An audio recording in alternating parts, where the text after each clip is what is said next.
నమస్తే అంకుల్. నమస్తే. లాయర్ లోపల ఉన్నారా? నేనే లాయర్ని. మీరేనా? చూడ్డానికి కూలోన్లా ఉన్నారు. అంటే లాయర్ అంటే నల్ల కోట్ వేసుకుంటారు కదా, అంటే ఇంట్లో కూడా కోట్ వేసుకొని తిరగల్లా? వేసుకుంటే మంచిది, గుర్తుపడడానికి ఈజీ అవుతుంది. ఇది కూడా నల్లగానే ఉంది కదా, కనిపిస్తలేదా? ఓ గాడిద కూడా చూడ్డానికి గుర్రంలానే ఉంటది, కానీ రెండు వేరువేరు కదా సార్. ఎట్టకారం ఆపు, ముందు కేసు ఏందో చెప్పు. డైరెక్ట్ కేసు గురించేనా? టీ కాఫీ లాంటివి ఏముండవా? అవన్నీ ఏముండవు, కేసు గురించి చెప్పు. పోనీ జ్యూస్ ఏమైనా?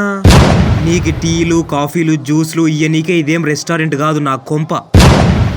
ముందు కేసు గురించి చెప్పు. సర్లే, మీరు ఇంత పీసినారోలా నాకేం తెలుసు. ఓపెన్ చేస్తే 3 కొడుకులు. ఎవరికి? మా మామకి. తర్వాత జూమ్ చేస్తే వాళ్ళకు 1 ఎకరం పొలం. కట్ చేస్తే హలో ఆగు, ఏం సినిమా స్టోర్ చెప్తున్నావా? ఓపెన్ చేస్తే జూమ్ చేస్తే కట్ చేస్తే అంటున్నావు. అంటే ఎలివేషన్తో చెప్తే ఎమోషన్ వస్తుందని? అంత అవసరం లేదు, నార్మల్గా చెప్పు. సర్లే, మా మామకి 3 కొడుకులు సార్. వాళ్ళ 3కి కలిపి 1 ఎకరం పొలం ఉంది. ఆ ఎకరం పొలం మీద 3కి హక్కుంది కాబట్టి ఒకడేమో ఆ పొలాన్ని అమ్మేసి బిజినెస్ స్టార్ట్ చేద్దాం అంటాడు. ఎవరు? పెద్దోడా? కాదు, చిన్నోడు. ఇంకొకడేమో ఆ పొలాన్ని అమ్మేసి వచ్చిన డబ్బులతో అప్పు తీర్చేద్దాం అంటాడు. ఎవరు? రెండోవాడా? కాదు, పెద్దోడు. ఇంకొకడేమో అదే పొలంలో మనం ఒక బర్ల డైరీ పెడదాం అంటాడు. ఎవరు? పెద్దోడా? కాదు, రెండోవాడు. ఇది ఇట్లా ఉండంగానే వాడు ఫుల్లు తాగేసిపోయి పేకాటలో ఆ ఎకరం పొలం కాయిదాలు పెట్టి పోగొట్టినాడు. ఎవరు? రెండోవాడా? కాదు, చిన్నోడు.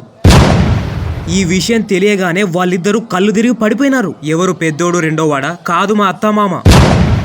మళ్ళా మేము ఆ కాయిదాలు ఎలా తెచ్చుకోవాలో ఒక లాయర్ని కలిసిరా అని మా మామ ఒకరిని పంపించినాడు. ఎవరిని? రెండోవాన్నే? కాదు, నన్నే. కాబట్టి మీరిప్పుడు చెప్పండి, మేము ఆ పొలం కాయిదాలు ఎలా తెచ్చుకోవాలి?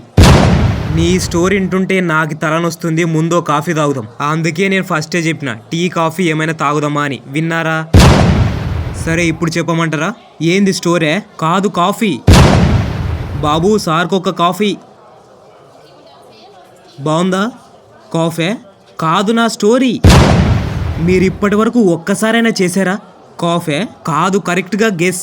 నేను ఇంత చెప్పినా కూడా మీరు ఒక్కసారి కూడా కరెక్ట్గా గెస్ చేయలేకపోతున్నారు. అయినా ఇదేం బాలేదు సార్. నా అరుపా? కాదు, కాఫీ. అయినా నువ్వు కాఫీ తాగలేవు కదా, ఎట్లా చెప్తున్నావు? రోజుకి 4 కాఫీలు తాగుతా. నాకు తెలియదా సార్ ఏ కాఫీ ఎట్లుంటుందో? జస్ట్ స్మెల్ చూసి చెప్పేస్తా కాఫీ బాగుందో బాగలేదో. అంటే తాగితో నేను పిచ్చోన్నే? అవును సార్, అంతే కదా మరి. నేనే గాన డాక్టర్ని అయ్యింటే నీ మూతికి కుట్లేసేస్తుంటే, నేను కానీ లాయర్ అయ్యింటే మీ కాడికి వచ్చేవాన్నే కాదు. సరే చెప్పండి, ఈ కేసు మనమే గెలుస్తాం కదా? అంటే according to section Samsung Galaxy S26 ప్రకారం. హలో ఆగు, లాయర్ని నేను, నువ్వు కాదు. ఇప్పుడు మీ మామ కొడుకు ఏమైనా పిచ్చుందే? ఎవరికి? పెద్దోనికే, రెండోవానికే, చిన్నోనికే? పేకాటల పొలం పోగొట్టినది ఎవరు? చిన్నోడు. మరి వానికెందుకుంటుంది సార్? వానికేం పిచ్చి లేదు. అంటే నీలాగా కొంచెం కూడా పిచ్చి లేదా? లేదు సార్. సరే, ఈ 2 రోజులు వాని పిచ్చోన్లాగా యాక్టింగ్ చేయమను. వానికి గత నెల రోజుల నుంచి పిచ్చుంది. ఆ పిచ్చోనికి మాయమాటలు చెప్పి పేకాటలో పొలం కాయిదాలు పెట్టేటట్టు చేసినారు అని చెప్పుదాం. పిచ్చోడు కాబట్టి మీ కాయిదాలు మీకు ఇచ్చేస్తారు. దీనికి కోర్టు వరకు కూడా అవసరం లేదు, లోకల్లో పోలీస్ స్టేషన్లోనే సాల్వ్ అవుతుంది. సార్, ఏం సార్ మీకు ఇంత తెలివి ఉంది? చూడ్డానికి కూల్నా కొడుకులా ఉన్నా మీకు మస్తు తెలివి ఉంది సార్. సరే, ఇప్పుడే నేను పోయి ఈ విషయం మా మామకి చెప్తా. నా ఫీజా? అదే, నీకు ఐడియా ఇచ్చినందుకు నాకేం డబ్బులు ఇయ్యవా? తెలుగు భాషలో నాకు నచ్చని ఒకే ఒక్క పదం లంచం. Bye sir. అది లంచం కాదురా, ఫీజు.